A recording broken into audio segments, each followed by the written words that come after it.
چھوٹی چھوٹی جزیات سے لے کر کہ کھانے پینے کے معاملے میں عام آدمی کی خوراک کیا تھی اور بڑے لوگوں کی خوراک یعنی اشرافیہ کیا کھاتے ہیں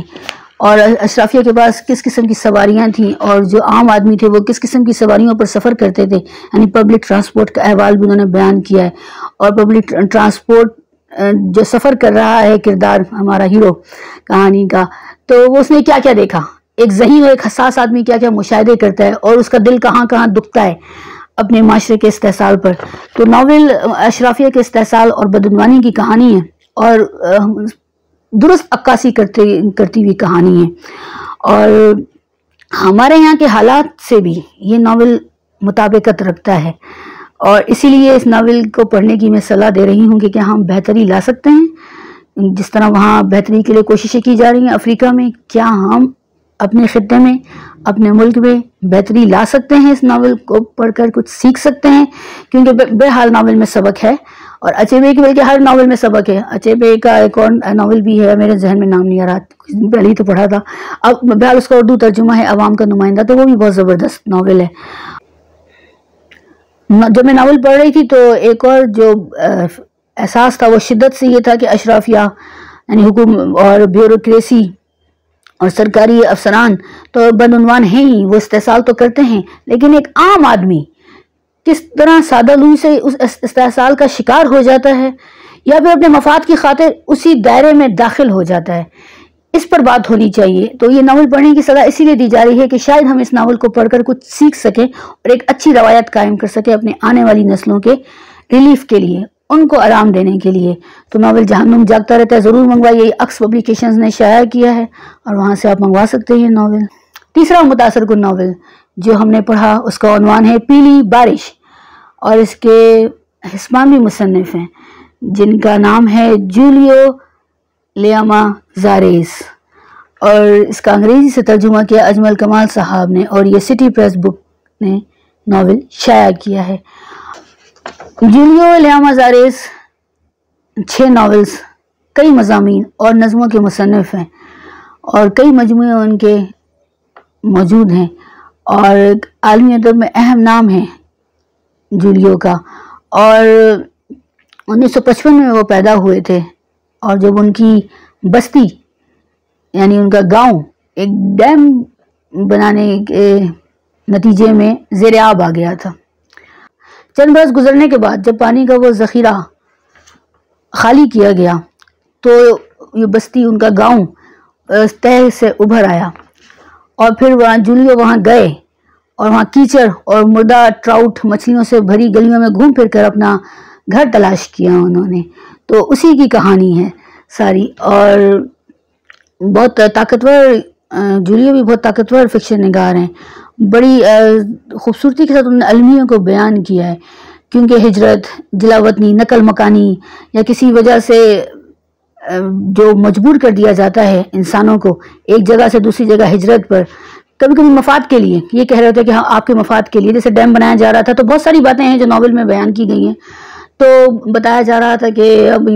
فائدے کے لیے بنایا جا رہا ہے ڈیم، لیکن پھر اس کو خالی بھی کرایا گیا بہت ساری وجوہات کی بنا پر جو ناول میں موجود ہیں۔ مختصر سا ناول ہے لیکن بہت زبردست طریقے پر بیان کیا گیا ہے، اور الفاظ بہت اچھے استعمال کیے ہوں گے یقیناً جب اپنی ہسپانوی زبان میں لکھ رہے ہوں گے، اور پھر اس کا انگریزی ترجمہ اور پھر اردو ترجمہ تو بہت ہی زبردست اجمل کمال صاحب کرتے ہیں، تو بہت اچھی تشبیہات اور استعارات ہیں۔ اور میں تھکن سے چور ہو کر اس مکان اور راستے کے پاس شاہ بلوط کے ایک پیڑ کے نیچے گھاس پر گر پڑا۔ میں اس قدر تھک چکا تھا کہ میرے لیے سانس لینا بھی دشوار تھا، اور ان کے ساتھ ساتھ ایک کتیا جو ہے وہ چل رہی تھی، تو بہت ایک افسوسناک بھی ہے، دردناک المیہ ہے جس کو بیان کیا ہے جولیو نے۔ جولیو ایک منجھے ہوئے قلم کار ہیں، اور ان کی بنیادی موضوعات ہی ثقافت ہے اور قدرتی منظر کشی، تو وہ جو بیتی ہوئی ثقافت ہے اس کی یادآوری بہت اچھے انداز میں کرتے ہیں، اور لگاتار کہانی بیان ہوتی ہے۔ یہ خوبی مجھے بہت اچھی لگی کہ وہ لگاتار کہانی بیان کرتے ہیں۔ جب میں کسی ایسے مصنف کو پڑھتی ہوں جو بہت متاثر کر رہا اس کا اردو ترجمہ، تو میں ضرور ان کی کوشش کرتی ہوں کہ میں انگلش ترجمہ بھی حاصل کروں اور پڑھ سکوں۔ تو جولیو کی مزید تحریر میں نے انٹرنیٹ پر ڈھونڈ کر پڑھی، PDF پر منگوائیں دوستوں سے، تو ان کی جو منظر کشی بہت خوبصورت انہوں نے نظموں میں بھی کی ہوئی ہے، اور ایک حساس انسان، ایک حساس مصنف ہی کر سکتا ہے نا، اپنے علاقے کی، اپنے گاؤں کی، اپنے گھر کی،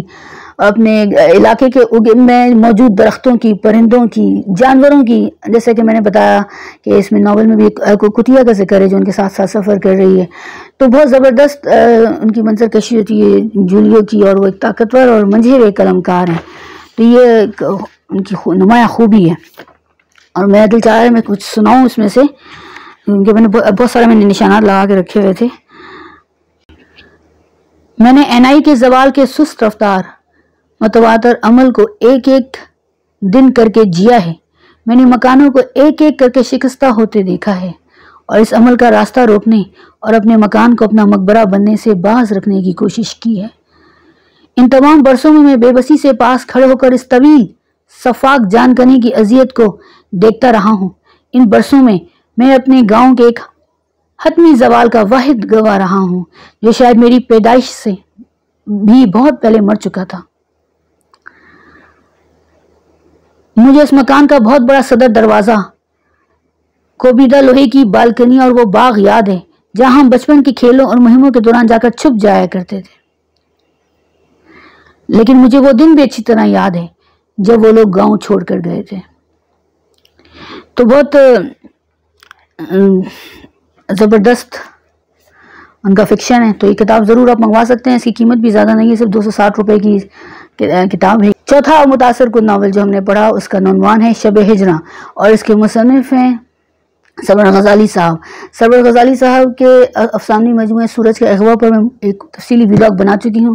اور اس کے علاوہ سرور غزالی صاحب کے افسانچوں کو بہت پذیرائی ملتی ہے، آپ سب واقف ہی ہیں، ان سے افسانچے پڑھتے رہتے ہیں آپ لوگ ان کی وال پر۔ اور پچھلے دنوں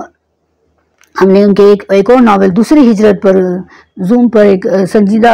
گفتگو کی گئی، جس میں بھی شامل تھی، اور بہت سارے سینئر ہمارے ادیب موجود تھے جنہوں نے اس ناول پر گفتگو کی، انڈیا سے بھی ہمارے ادیب موجود تھے۔ تو سرور غزالی صاحب کا بنیادی جو موضوع ہے ناولز کا وہ ہجرت ہے، کیونکہ 3 ہجرت میں تو 3 ہی کہوں گی ان کی زندگی میں ہو چکی ہیں۔ ایک پاکستان جب بنا تب، پھر وہ لوگ بنگلہ دیش چلے گئے تھے، وہاں سے ہجرت ہوئی، پھر وہ پاکستان جب آئے تو پھر وہاں اب وہ جرمنی میں سکونت پذیر ہیں، تو یعنی یہاں سے بھی انہوں نے ہجرت کی، تو وہ ہجرت بنیادی موضوع ہے ان کے ناول دوسری ہجرت کا بھی، اور صداقت وقت بیان کی گئی ہے ان کے ناولز میں۔ ان کے ہجرت ایک ایسا المیہ ہے جو وقت کی صداقت ہے، جو تقسیم ایک المیہ تھا، اور اس تقسیم کے نتیجے میں ہونے والی ہجرت کے جو ثمرات تھے، جو اثرات تھے، وہ اسی وقت کے لوگوں کو معلوم تھے، اور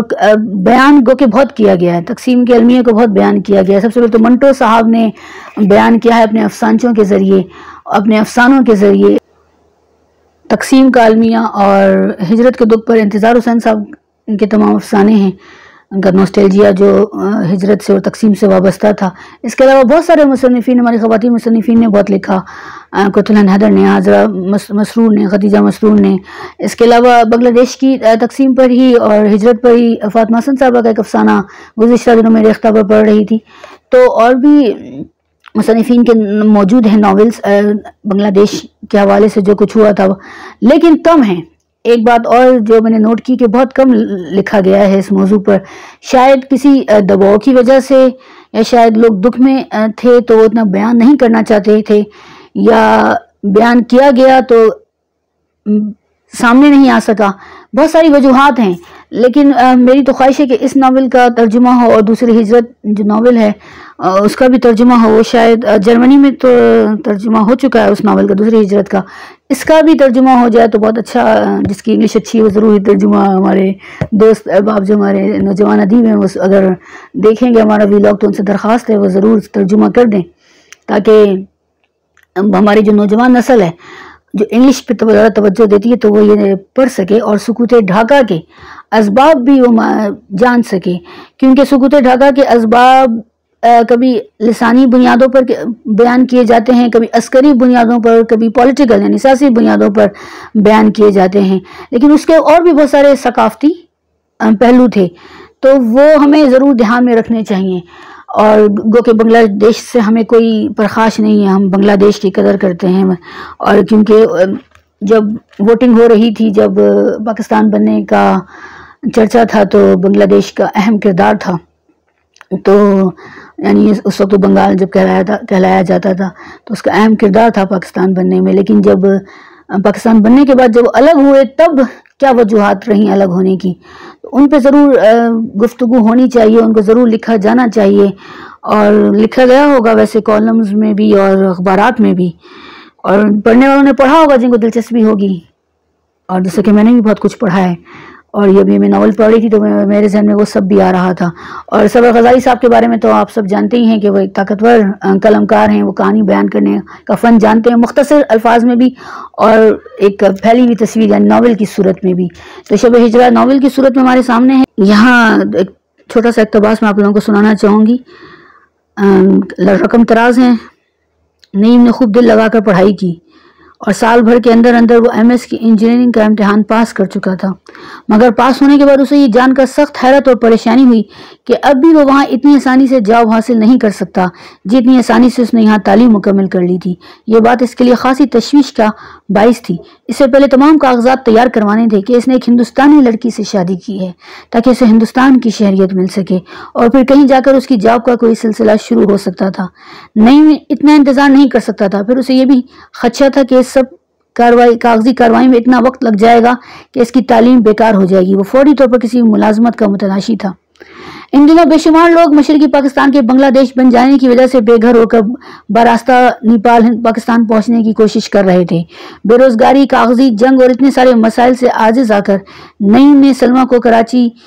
میں خط لکھا کہ وہ کراچی آ کر وہیں مقیم رہنا چاہتا ہے. کراچی کا ذکر آ گیا. کراچی جو ہماری پناہ گاہ ہے، کراچی جو ہمارا شہر ہے. 5واں اور سب سے متاثر کن ناول بروکن اپریل، جس کے مصنف ہیں اسماعیل قاداری. اسماعیل قاداری کا تعلق البانیہ سے ہے اور کئی زبانوں میں ان کے ناولز کے ترجمے ہو چکے ہیں، اور اردو میں اسماعیل قاداری کا ناول بروکن اپریل کا ترجمہ کیا ہے 2 اپریل کے نام سے، اور سعید نقوی صاحب نے یہ ترجمہ کیا ہے. یہ 2020 میں ناول آیا تھا اور میں نے اسی وقت خرید لیا تھا سٹی بک پوائنٹ کراچی سے. لیکن اتنے سارے ناولز آگے تو میں پڑھ نہیں سکی اس ناول کو، اور مجھے بہت افسوس ہے کہ یہ ناول شیلف میں رکھا رہا اور میں نے پیک رکھا رہا اور میں نے نہیں پڑھا. لیکن اس برس جب میں نے شیلف میں کتابیں آگے پیچھے کی تو مجھے نظر آیا تو میں نے کہا ضرور پڑھوں گی میں. اسماعیل قاداری کا ایک اور ناول دا ڈال، وہ بہت مشہور ہے، عالمی ادب میں نمایاں مقام رکھتے ہیں اسماعیل قاداری، اور استعارات کی صورت میں کہانی بیان کرتے ہیں، لیکن اس کے باوجود بہت خوبصورتی سے کہانی بیان کرتے ہیں. اسماعیل قاداری کے کئی ناولز مشہور ہیں: General of the Dead Army, the Sage, the Ghost Rider, the Palace of Dream, the Pyramid, the Successor, the Doll. تو فرسودہ روایات ہر معاشرے میں موجود ہیں، تو جو فرسودہ روایت اس میں انہوں نے بیان کی ہے تفصیلی، وہ ہمارے یہاں بھی موجود ہے. اس لیے اس ناول نے ریلیٹ کیا اور میرے دل میں کب گیا کہ کاش ہم ان رسوم کو ختم کر سکیں، اس فرسودگی کو ختم کر سکیں، کیونکہ المیہ اتنے بیان کیے، چھوٹے چھوٹے المیہ جو انہوں نے بیان کرتے گئے کہ وہ کس طرح ایک بڑا المیہ بن گئے کہ وہ انسان کی جان تک لے لیتے ہیں. تو ایک کہانی شروع ہوئی، ایک مہمان ان کے گھر، جو ہیرو ہے کہانی کا جورگ، ان کے گھر میں ایک مہمان کئی برس پہلے جب جورگ پیدا بھی نہیں ہوا تھا، ایک نوجوان، تو اس کے گھر میں ایک مہمان نے پناہ لی اور پھر وہ قتل کر دیا گیا کسی اور دشمن کے ہاتھوں، اور پھر ان کے خاندان کو، جورگ کے خاندان کو جو خمیازہ بھگتنا پڑا تو بہت دردناک ہے. اور یہ ہوتا ہے ہمارے یہاں بھی ہوتا ہے. پہاڑی علاقوں کی کہانی ہے، میدانوں کو، موسموں کو، قہر کو، پہاڑوں کو انہوں نے استعاروں میں استعمال کیا اور اپنی کہانی کو بہت طاقتور طریقے سے بیان کیا ہے. اور جو المیہ ہے انسانی زندگی کا انتقام کا اور خون بہا کی رقم دینے کے لیے، جو وہ خاندان خون بہا کی رقم دے رہے ہیں، وہ خود تو اتنا پیٹ بھر کے کھانا نہیں کھا رہے ہیں لیکن وہ خون بہا کی رقم دے رہے ہیں، تو وہ مجھے بہت دکھ ہوا پڑھ کر کہ وہ خود بھوکے ہیں لیکن وہ خون بہا کی رقم جمع کر رہے ہیں اور وہ سفر کر رہے ہیں پیدل. پہاڑی علاقوں کے لوگ ویسے ہی پیدل سفر کرتے ہیں ہر جگہ. جس وقت یہ کہانی ہوگی شاید اس وقت ذرائع آمد و رفت نہیں ہوں گے، ہمارے یہاں تو ابھی بھی نہیں ہے. جب ہم تو پہاڑی علاقوں میں جاتے ہیں تو وہ سیر کرنے جاتے ہیں، لیکن ہم دیکھتے ہیں کہ وہ بچے جو وہاں موجود ہیں وہ اسکول بھی جا رہے ہوتے ہیں پیدل، کئی میل پیدل چل کر، اور وہ لفٹ مانگ رہے ہوتے ہیں سیاحوں سے، اور جو دوسری گاڑیاں آ جا رہی ہوتی ہیں سڑک پر کبھی کبھی جو گزرتی ہیں. ذرائع آمد و رفت کتنے محدود ہوتے ہیں پہاڑی علاقوں میں، تو اسی پہ لکھا ہے کہ وہ کئی میل پیدل چل کے گیا، خون بہا کی رقم دینے وہاں قلعے میں گیا، اس کو بھوک لگ رہی تھی، تو وہ میں پڑھ کے بہت مجھے دکھ ہوا، اور بہت عرصے کے بعد کسی ناول کے اختتام پر میں رو رہی تھی، کیونکہ وہ مار دیا گیا جو ہیرو، جبکہ وہ ان کی منگیتر بھی ایک بیماری سے مر گئی تھی، اور پھر ان کو ایک لڑکی اور پسند آ گئی تھی جو وہاں سیاح کے طور پر آئی تھی، تو ایک محبت کی کہانی بھی جو ساتھ چلی، اور وہ اس محبت کا اظہار نہیں ہو سکا، وہ محبت کو پا نہیں سکے، ان کو مار دیا گیا، تو وہ بہت ایک دکھ کی کیفیت ہے ناول میں۔ اور سبق کیا ہے؟ ہر عالمی ادب میں جو ناول پڑھا جاتا ہے، اس کو پڑھنے کی ترغیب دی جاتی ہے، وہ سبق کے لیے دی جاتی ہے، تو وہ یہی سبق ایک قدیم فرسودہ اور نقصان دہ روایات ہیں، ان کی بنا سوچے سمجھے پیروی کرنا، اور اندھا دھند ان قوانین کی پاسداری کرنا جو انسانوں کے لیے خطرناک ہیں، نقصان دہ ہیں، ان کی جان لے سکتے ہیں، تو اور ان کے اوپر آنکھیں بند کر کے بس عمل کرتے جانا، تو یہ بہت ایک المیہ ہے، اس کو بدلنے کی کوشش کرنی چاہیے، جو کہ ہو بھی رہی ہے، بہت سارے معاشروں میں ہو چکی ہے، مہذب معاشروں میں، اور ہمیں بھی کوشش کرنی چاہیے، کیونکہ ہمارے یہاں بھی یہ قبائلی خاندانی دشمنیاں چل رہی ہیں، ابھی تک چل رہی ہیں۔ پچھلے ہفتے بھی اخبار میں نے خبر پڑھی کہ قتل کر دیا گیا، یہاں آ کے دوسرے شہر میں آ کے قتل کر دیا گیا ان کے گاؤں سے لوگوں نے، تو یہ آپ دیکھیں کہ ابھی تک ہم اس المیہ کا شکار ہیں، ہم انسانوں کی قدر ہی نہیں کرتے، ہم انسانوں سے محبت ہی نہیں کرتے، اگر ہم کوئی بوسہ جس میں تذکرہ ہو، کسی اس کہانی میں بوسے کا تذکرہ ہو، شعر میں تذکرہ ہو، ہم اس کو کہتے ہیں یہ بولڈ، یہ واہیات، یہ بیہودہ ہے، ہم تھپڑ کو پسند کرتے ہیں، ہم گولی کو پسند کرتے ہیں۔ تو ہماری تو کلاسیکی شاعری کی تھی، رومانوی شاعری ہے، ہمارے تو خطے میں رومانس، رقص پہچان تھے ہمارے خطے کی، تو لیکن ہم نے تو گولی بنا دی اس کی پہچان بدقسمتی سے۔ تو یہ سب انسانی رویوں کی کہانیاں ہیں، اور اسماعیل قادری نے بہت خوبصورتی سے انسانی رویوں کی کہانیوں کو بیان کیا ہے، کوشش کی ہے انہوں نے کہ یہ رویے بدل جائیں، تو ان کا قلم بہت طاقتور ہے، دا ڈال بھی ان کا بہت زبردست ان کا ناول ہے، تو ہم ضرور اس پہ بھی بات کریں گے، اور